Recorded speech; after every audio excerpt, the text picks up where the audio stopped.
In this video, we're going to take a look at a green ink by Sailor, a name I'm going to butcher only once in the beginning. Miruai. I'm going with that. I'm going to call it green from now on. As always, down below there's timestamps in the description so you can skip around, but if you've got the time, I'd appreciate you checking out the entire video. Also, if you like green inks, down in the description are links to a green ink playlist for you to check those out. I'm Adam, I'm an ink guy. Let's get into the first writing sample, 90 GSM Clairfontaine. No bleed, no ghost. The 1.1 has no feather, spread, halo sheen, or shade. The extra fine is a tad bit lighter than the stub with no feather, spread, halo sheen, no shade, and 11 seconds to dry.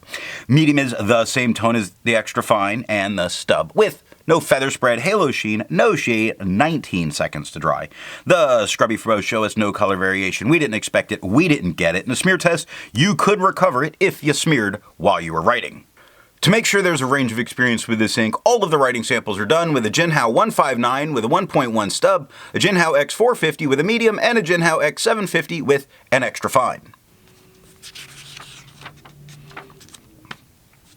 Then, a Levenger True Writer with a broad nib was inked up, used for day, and used to take the notes for this video. The second writing sample is done on 52 GSM Tomoe River. We have no bleeding, no ghosting.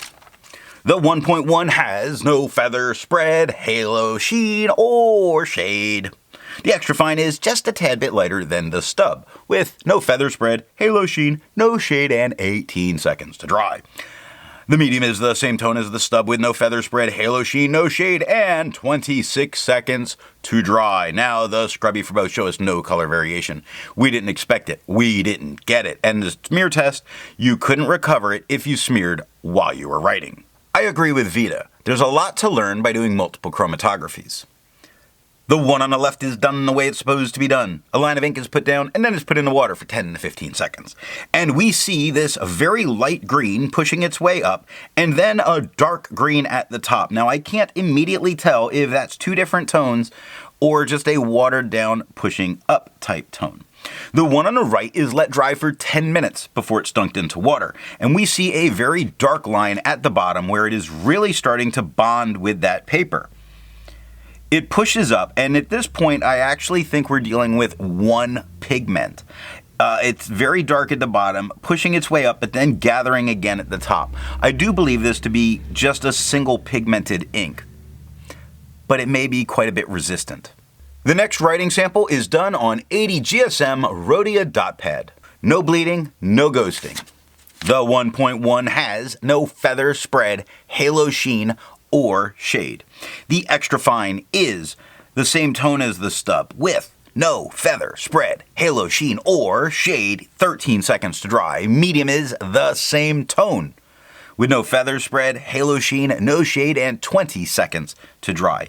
Scrubby shows no color variation because there is none, and the smear test, you could recover it if you smeared while you were writing. Resistance tests are done to see how this ink can be expected to perform on the page, and more importantly, how hard it may be to clean from your pen. The smear is allowed to dry for 3 days before testing it.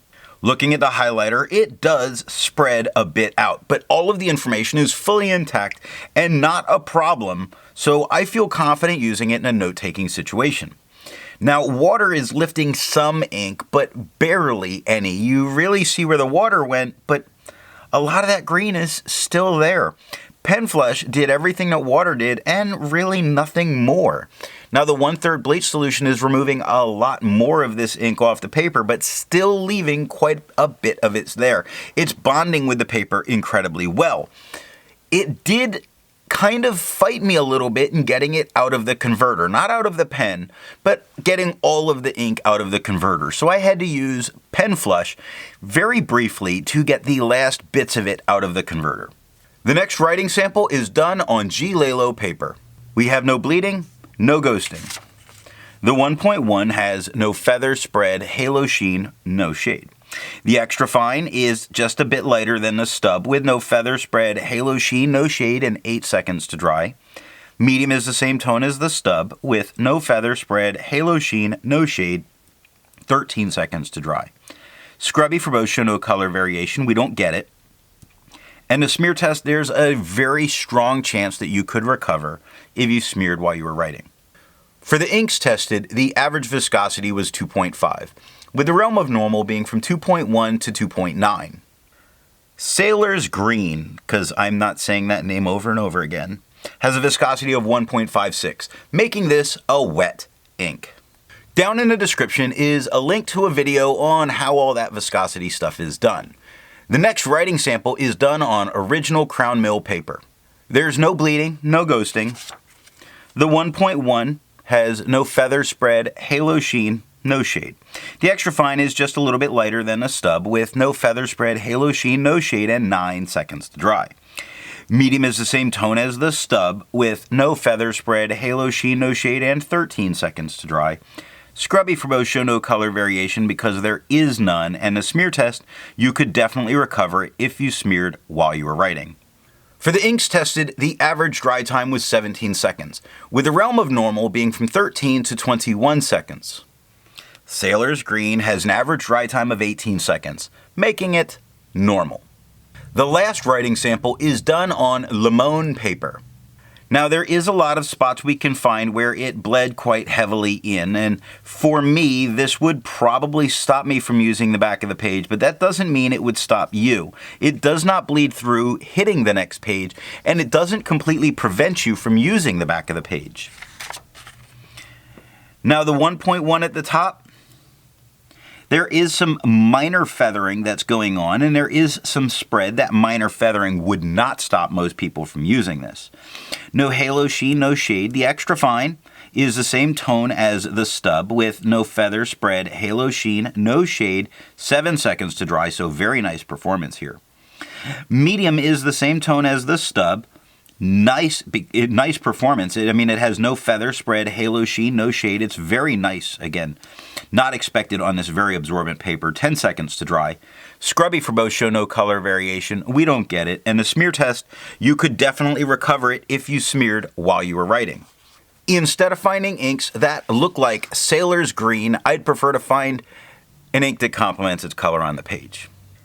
This is a very dark green, so I wanted a very bright orange ink, and I chose from Herbin Orange Indien. Now, if you'd prefer a different complement color, then down in the description are links to those playlists. I'm sure what you would choose is down there.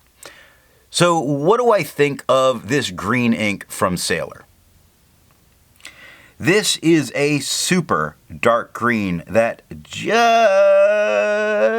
manages to hold on to being green and not become a black. There's almost no shading to speak of. This is a very nice ink, especially on cream paper, but I just don't feel it's the right ink for me. I am very happy to have sampled it though. So what nib and pen will give the best writing experience with this ink? I think a medium to dry flow pen with a medium or fine nib really will put that nicest tone down on the page. I hope you got something out of this video, and in the next video, we're going to take a look at Mont Blanc's Ultra Black.